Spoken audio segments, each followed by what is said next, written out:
Sholat di masjid tidak wajib. Yang wajib sholat dulu. Ingat, kita tidak boleh mewajibkan sesuatu yang tidak wajib. Sebab setelah itu kita akan menghukumi dosa manusia semuanya. Itu juga boleh. Cuman mungkin bertanya, bagaimana hukum sholat berjamaah? Ya, di masjid khususnya. Memang ada la sholat li jaril masjid illa fi masjidin. Tidak sah, tidak benar, bukan tidak sah, tidak benar sholatnya tetangga masjid yang tidak di masjid. Tapi kita bertanya kepada ulama, bagaimana menjelaskan masalah ini? Sholat sendiri di rumah juga sah. Dalam madhab kita Imam Syafi'i, kebetulan di Brunei ada madhabnya Imam Syafi'i, sholat berjamaah adalah fardu kifayah. Sebagian mengatakan sunnah muakkadah, sunnah yang sangat dikukuhkan. Jadi bagi yang mengatakan sunnah yang dikukuhkan, yang tidak sholat berjamaah tidak dosa, tapi dia kehilangan pahala yang besar, rugi besar. Kecuali madhabnya Imam Ahmad bin Hanbal. Imam Ahmad bin Hanbal mengatakan sholat berjamaah wajib. Kita madhab Syafi'i. Supaya kita tidak campur di sini, supaya kita tidak mengatakan simpulan dosa. Kenapa kau sholat di rumah? Kenapa ini? Kita himbau, ayo sholat di masjid. Kemudian kalau orang sholat di masjid, kaum laki-laki khususnya, banyak hikmah yang kita dapat. Silaturahmi ada di sana. Jadi kalau sholat di rumah adalah sah, tapi rugi Anda. Katanya Anda rindu Allah, rindu pahala. Bukankah dijanjikan sholatul jamaati afdal tafdul min sholatul fardhi bi 27 darajah. Kalau Anda sholat sekali berjamaah itu melampaui 27 sholat sendirian. Ayo, apa tidak rindu Anda? Katanya cinta Allah dan Rasulnya, kenapa kok malas berjamaah? Baru sah kita menghimbau begitu. Tapi kalau mengatakan dosa yang tidak sholat berjamaah, enggak. Ulama tidak mengatakan semacam ini, khilaf dalam hal ini. Jadi yang sudah mendengar suara ini jangan sampai tidak sholat berjamaah, karena keutamaan besar sholat berjamaah.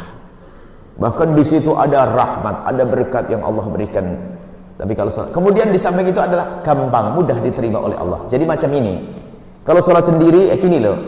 Ini ada orang baik, orang baik. Tapi Allah ridho, diangkat semuanya. Jadi kita yang jelek ke bawah bersama yang baik.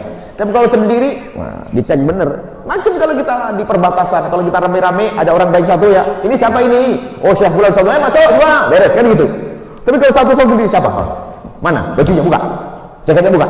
Wah, tegul. Nah ini.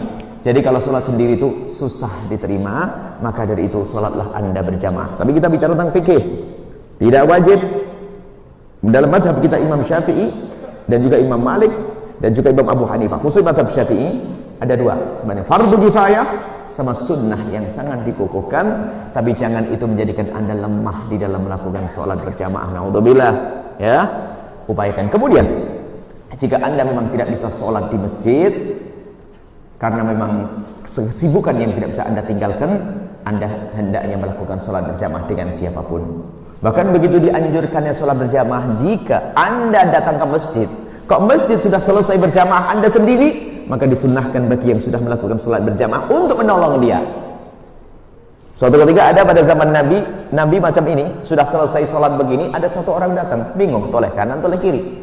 Tak ada kawan sholat. Nabi mengatakan, man sayatasaddaq bihadzal rajul falyusalli ma'ah. Barang siapa yang ingin berderma kepada laki-laki ini, temani dia sholat, maka namanya sholat mu'adah. Biarpun Anda sudah sholat, temani yang belum sholat, maka kemuliaan bagi Anda.